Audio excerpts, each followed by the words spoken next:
Hi mga Mima, ito na ang mga kaabang-abang na kaganapan ngayong Martes. Naniningil na nga itong si Ate Via nyo. Mga Mima, dahil sa patuloy na panununsol nitong si Melania lalo't nagkaroon ito ng lakas ng loob at sinabi ni Melania kailangan si Belle ang unahin nilang singilin dahil oras na may mangyari dito ay hindi maganda, hindi lang doble, kundi triple. Baka hindi nila kayanin lalo na si Rosel 'pag nalaman niyang si Belle ang anak na nawawala nito.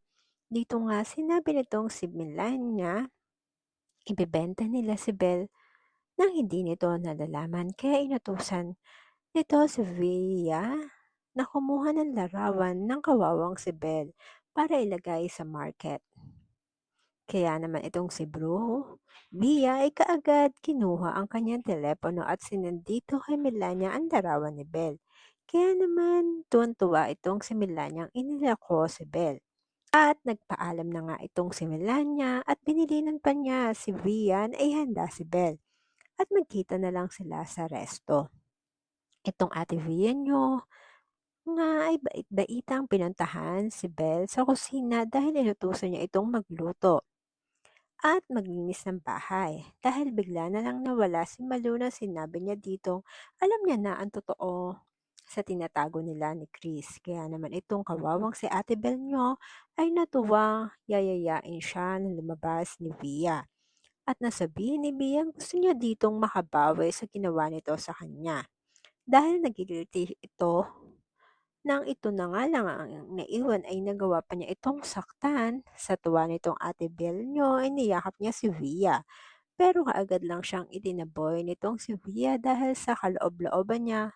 Sobra siyang naaalid-badbaran dito kaya inutusan niya itong maghanda.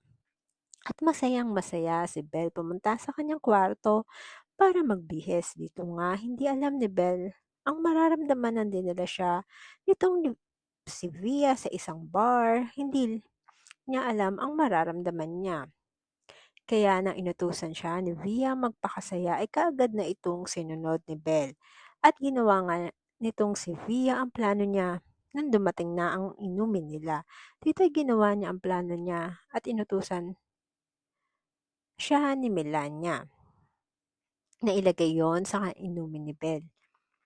At walang kaalam-alam nga itong ate Belle nyo ay ininom niya ang hinanda ni Via kaya nang makatulog ito ay tinawag niya ang mga inutusan niya para dalhin si Belle sa lugar na ikasisira nito. Habang nakatingin si Via ay masayang masaya dahil natutupad na ito ang mga balak niya na pagbayarin sa kasalanan ng mga magulang nito si Belle.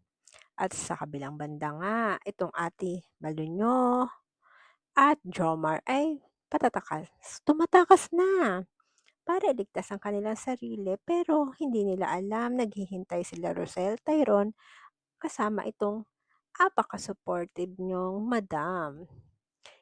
At nang nakita nila si Jomar, sila Rosel ay agad niyang inutusan itong si Malu na tumakas. Kaya naman walang nagawa itong sila Rosel kundi ang habulin sila. Pero habang hinahabol nila sila Malu, nakabanggaan naman itong si Tyrone ang mga inutusan ni Via. Kaya naman kaagad nila itong niligtas sa mga lalaki na naka kumukuha kay Belle at agad-agad sinabi ni Madam, bait di ninyo kailangan nilang dalhin sa pinakamalapit na hospital at kailangan nilang tawagan si Chris para malaman nito ang nangyari kay Belle.